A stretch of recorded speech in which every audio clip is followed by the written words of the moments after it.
What's up everyone? Matt's secret power was unleashed on the house, basically cancelling out Cameron's head of household reign. He kept his finger on that pressure cooker button for nearly 14 hours and it all led to nothing. We've got so much to talk about, so welcome to your live feed update. Now, right before we get started, if you are new around here, I'm going to ask you to do a little thing. Please hit the subscribe button, and also let me explain to y'all. The YouTube algorithm is the Bermuda Triangle. It's the nether region of YouTube. Please help me backdoor the YouTube algorithm by hitting the like button, because it helps me more than you guys even know. It just helps my videos get out there more, and yeah, please, I urge you all to hit the like button, and also hit the bell icon to get notified every single time a brand new upload goes live. Question of the day now, folks. Now, before I tell you who has become the head of household and scupper some of your dreams, if you could have anybody evicted this week by next Thursday, by this time next week, who would you like me to be talking about that has just left the house, basically? Who do you want to see evicted this week? Before I even tell you who the head of household is, I'll crush some dreams afterwards, but right now, let me know in the comment section below, and I guess why, because I'm curious as to, because some people might go, Mimi, and I'm thinking like, why Mimi, you know, like, but if someone goes Jared, I'll go, yeah, I get it, you know. Let me know in the comment section below who and why you would like to see evicted this week. Okay, jumping right into the head of household competition. Now, I encourage a lot of y'all to, if you stood up watching this right now, just sit down for a second. If you are in the car, make sure your seatbelt's on. I would hope it was on in the first place. If you're in bed right now, I don't know, just tuck yourself in a bit better. And if you sat on the sofa right now, just grab on the side of it. Folks, our new head of household is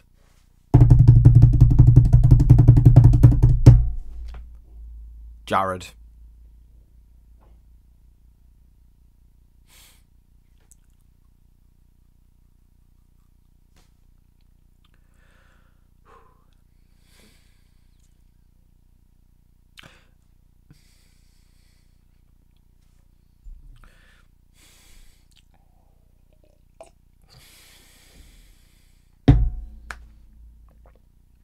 Okay, let's try to make things more positive and view it as Cerie's head of household, alright? Because Cerie's essentially going to control this week. It's their son who's the head of household. She's the brains, he's the nothing. The misogynist? I don't know. One thing I will expect this week, because Cerie will be controlling the game this week, that's for sure. So I'm gonna take this as a win and view it as a Cerie head of household, which because I love Cerie, I think she's fantastic. What I do think though, now, okay, Blue and Jared couldn't help themselves to a little bit of when they didn't have the head of household room.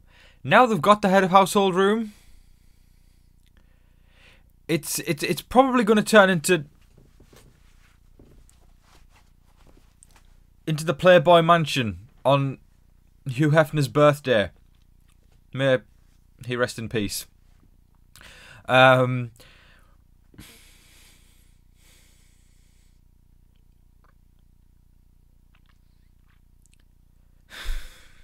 think all the strategy this week will come from Cerie's side of things. And probably from Jared, all we'll hear is, I won't go too much into detail there, but instead of overlooking the kitchen, it's going to be in the head of household room. You know, do a little dance, make a little love, get down tonight. Bump, bump. I would be shocked if they don't go to Pound Town this week. But yes, I mean, I've talked about this in the preamble yesterday. I said if Jared or Blue becomes head of household, I think it's going to be a lot of sex talk in the week and not a lot of strategy talk. So strap yourselves in for that, folks. I'm sure some of y'all will get a kick out of that. And some of y'all won't. But I imagine the strategy side of things are going to come from Cerie, and leave the rest of it to Jared and Blue. And I must say about Blue, I'm going to go on a rant right now. She really irritates me. I really don't like Blue. She brings absolute... listen, right, she's done nothing in this game. Apart from Jared.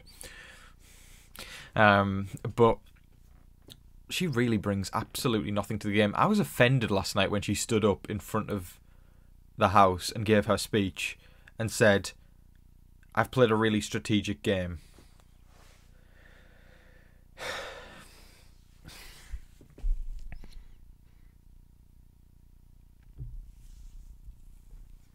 Is this just like, we just make things up on the spot now? Or...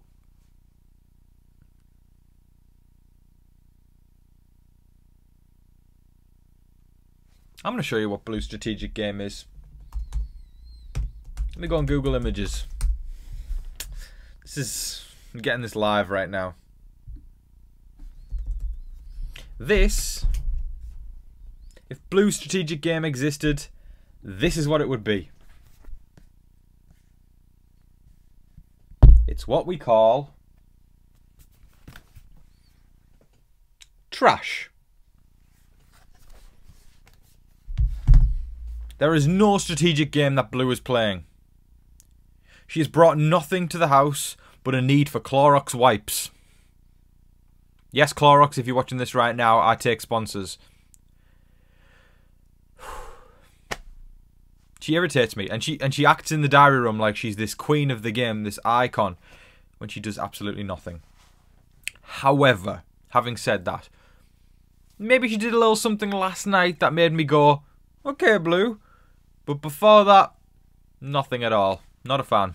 Now, when Blue and Jared were in the HOH room last night, they actually did take a moment, well, Blue took a moment to call Jared out, which surprised me. She said, you need to relax, you know. She called him out on the way he speaks to people and everything like that and said, you know, you got to stop being so, just relax. Relax was the gist of it. And, you know, Jared was saying he's a passionate speaker and all that kind of stuff. And then Blue said, okay, Heisem. That was one moment I actually liked from Blue. I'll give her that. Listen, I'm nothing but fair on this channel, right? If someone pisses me off, y'all gonna know about it. But also, if they do something decent, just like I was with Cameron. Wasn't happy with Cameron at first, but then Cameron does something, I'm like, okay. I always give people credit for both sides of things. So Blue actually doing that there, that was cool. But whether Jared will take it on board, I don't know about that. Maybe he needs to hear it from Sari and Blue. Or maybe he just doesn't take advice from the women in his life. I don't know. But that was cool that Blue actually had the awareness enough to say that and say something to Jared because of a repetitive pattern of his behaviour and the way he speaks to people in the house. Now we can look at a couple of combinations of who Jared could actually put on the block. One would be Cory in America. They have shown themselves to be very, very tight. And the more likely duo, I would say, is Cameron and Red. I think that's what we're going to see. Having said that, this is Jared, and we know that he definitely respects women less than men. So I wouldn't be surprised if, I don't know, if the veto was used. Maybe we see America touch the block. I don't know. I just like... somebody like Jared, somebody who's quite insecure, definitely would have a tendency of, you know, that macho, like, alpha male energy of not wanting to, well, fake alpha male, of not targeting another man, you know, and it's easier to just target a woman, which I don't like, but that's the vibe I get from Jared. It could be possible. I think it's going to be Cameron and Red, but if that veto gets used, I wouldn't count out him putting a woman on the block. I really wouldn't, as like a backdoor plan or whatever. I don't know. There's lots to talk about. But, I mean, I would assume Cameron would be the natural target this week simply because of everything he did last week getting cancelled out. And it's just like... can we talk about Cameron's face? Can we talk about Cameron's face when they read out the thing that, you know, Jag was safe? That was... Matt kind of saved the episode last night because we all thought it was going to be predictable, and then all of a sudden it made me so happy to know that the phrase "expect the unexpected" is still alive and well after 25 seasons. That just put a big smile on my face. Now I was like, yeah, this shows, you know, it's still got it. It really does still got it. And because sometimes I think we think that phrase means nothing anymore, but last night it showed it was truer than ever, and I don't think many people expected him to use the power. I think everyone thought he's going to save it till next week. He'll save it. Then all of a sudden, bam. That was great. That was really, really great. But yeah, I would assume Cameron will be the target this week, with Cameron and Red hitting the block together. Now, a very interesting and kind of funny moment, I have to say, it was from Felicia. She was ranting to Sari and Izzy. And I say it's funny, but like you've also got to remember this is Big Brother, and it's going to be a reason for her to target said person. I can feel a sneeze coming along right now, folks. Wow, I kind of contained that one quite well. Bless me. Please put in the comment section right now. Bless you, Tom. Okay, so Felicia, oh God, there's another one coming. That's what she said. Bless me. Again, very well contained. Please pardon me in the comment section.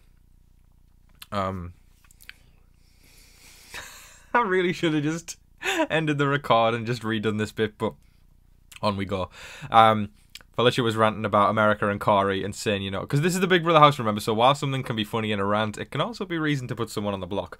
She's saying, she's getting annoyed with America and Cory, how, they're up till 2, 3, 4 a.m. every single night in the hammock outside, and she was ranting and saying, what the f are you doing, what the f are you doing out there? And she's not cool with it at all. She was like, I have to sit there in the bedroom, with the light on, because they don't turn the lights off until everyone's there. I have to sit there with the light on, staring at the light and everything like that. And then she's like, because Sari and Izzy are there, Sari's like, yeah, like, what have you got to talk about? Like, you could talk, you've got all day to talk. Why do you have to talk about this at 3 or 4 a.m? And then Felicia was just like, get your ass in the bed. And I was like, that was so funny. It was great. But also, like, watch out for that. That's enough reason for someone to put someone on the block. Yeah, I don't know if it was just the older generation that was just being a bit like, oh, those kids, But yeah, that's I think that will be reason enough for Felicia to nominate America and Cory should she win head of household again. Definitely want to keep in mind. That is all of your live feed updates for today, folks. I thoroughly hope you all enjoyed watching. Thank you for coming out and supporting as always. Thank you for everybody who dropped by in the live chat last night. Thank you for all the donations and super thanks. I appreciate you all. Another special shout out to Haley. Thank you for the second week in a row. Really coming through. Thank you so much. Anyways, guys, I appreciate you all. I hope everybody has a fantastic weekend. I believe it's Labor Day in America. So I hope everybody has a fantastic Labor Day weekend. And yeah, I sending you all hugs. Thank you, as always. Let's get through this week together, even though Jared's head of household. We're going to make it. We're going to get there. I feel like there's a song coming on there. But yeah, thank you, guys. I appreciate you all. I hope that you're all staying safe, staying positive, and staying healthy out there. And remember to be kind to one another. But in the meantime, please don't forget to like, share, comment, subscribe to all of that wonderful stuff. But until your next live feed update, I've been your host, Tom Vasey. Good night.